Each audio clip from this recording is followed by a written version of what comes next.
so bad. There was that one play where all I could think of was walking boot or air cast for his ankles because they got broke that bad. That shouldn't happen. That just shouldn't happen, young fella. I know you're not Marcus Smart defensively, but damn, seriously? Not only that, Sherrod, there was one play where finally, the ball got kicked to him for a wide open corner three, and it took him like 8 seconds to load that thing up. He didn't really. It was like, wait a minute, am I back at Vanderbilt? Am I dreaming? Because they threw me the ball. And the form was like late stages Juwan Johnson bad. Like all the way up. I was like, what are you doing? And Simi was looking at him the whole time in the corner. He's just like, this is going to go to you. Get ready. Go, buddy. I'm making my move. Here it comes. Like, literally. And he was like, I got it. Ooh, so slow. And the defense, 4 fouls in 13 minutes. Every single time he was out there, the offense's eyes lit up, and they threw him right into that pick and roll, and he just could never handle it. Like, it's so soon. We throw out all the excuses and stuff for him that are valid. I think this is the hardest season ever, and we've seen it with a ton of rookies around the league who are struggling, and there haven't been too many standouts outside the top 3, but he just doesn't look ready for this level yet. You know what? Or ever. Right. We spent about like 90 seconds talking about Nesmith, and we shouldn't. He's not worth it. He really isn't.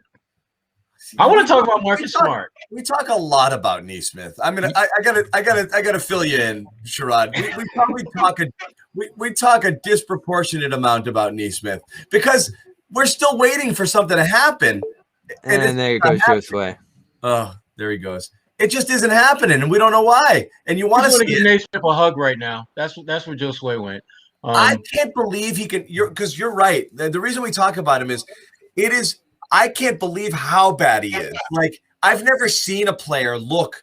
Like I said, we compared him at one point to like early Avery Bradley, who was really terrified, was really afraid to put the ball in the court, just wanted to run away from any potential mistakes. And it took him a few years. I never thought watching Avery Bradley play his first season he'd have any chance of being a professional basketball player. And he was okay, and he did it. So maybe Nesmith could follow that path, but man, he looks friggin' terrified. Well, the thing that freaks me out about him is that he came into the basketball before. Right. He came into the league with a very clear skill set that this team absolutely needed to have. And that for me is the mind-blowing part about why he struggled. They need you to make shots. That's why you're a lottery pick. I've got the particular set of skills. He's like, no, I don't get it. Liam Neeson. No, anyway. Commenter will get it. Man, they weren't kidding about your Wi-Fi, Joe Sway. Damn, boy. Yo, I just trying to talk to Nesmith real quick. Like you said, man, I was just trying to, try to encourage the young guy. It's a big road trip. This is a big road trip. Damn, Yeah, that per diem, you're right. That per diem is pretty big on this road trip. I hope he enjoys it. This might have been a long way. This may be the earliest we could. I mean, James Young was pretty early.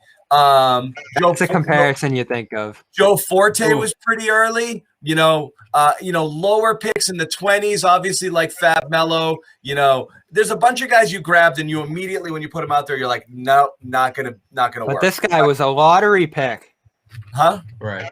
Lottery pick. This was a lottery pick. Forte, I think, was 13 overall, but I can't remember. Technically, I guess. Yeah, Forte. That was when they had like 3 first-round picks. That was like Joe Johnson, Kendrick Brown, Joe Forte. I think that was that year. Kendrick Brown, man, that dude could fly. I remember him. He sucked, man. That's the only thing he could do. He could fly. That's all he could do.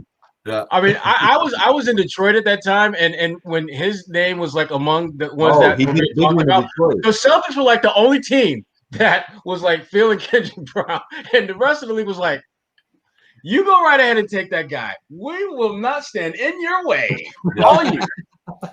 That's funny because the dunk of his career was in Detroit. I remember he took off from like the free throw line, and that was it. That's all you heard from him. But Sherrod is right twice a day.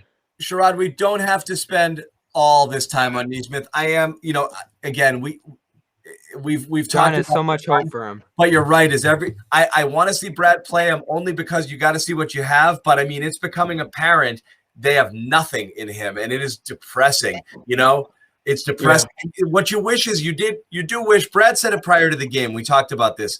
He said they asked Tatum and Brown if they want to rest all the time, and they always say no.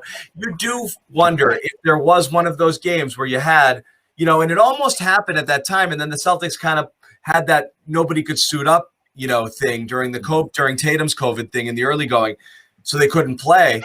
But you almost wish there'd be a game or two where you could just give him 35 minutes as a starter and say your role is to score and just see if you can do it. He's an example of why the G League is so important, because we all know he would be 30 points. Yeah. But see, to me, the G League is the litmus test of whether you are an NBA player or not, because James Young will go up to the G League and would be average. He would be like the 4th or 5th best player. And then you're thinking like, ooh, this is not good. Right. Yeah, you got a guy like Romeo who'll go up there and play like 10 minutes and have like 15 points and 7 rebounds. And almost every guy that exactly. Taco was killing it. Killing it. And you see where that's got him. He can't get on the floor. But when you're average in the G League, that means you are way, way, way, way, way, way below average as an NBA player, and your lifespan in the league is going to be short. Yeah. We don't know that about Nesmith. He hasn't had that opportunity. I'm curious to see what he does in the summer, because, again, the competition isn't going to be nearly what he's code. What's that? Learns to code. He needs a different trade. And John wants to keep all these guys. Damn, Pat. I'd send him to coding camp or something. Damn. John said, "Get out the career." Next show, the only question we're gonna ask is, could Aaron Nesmith start in the G League?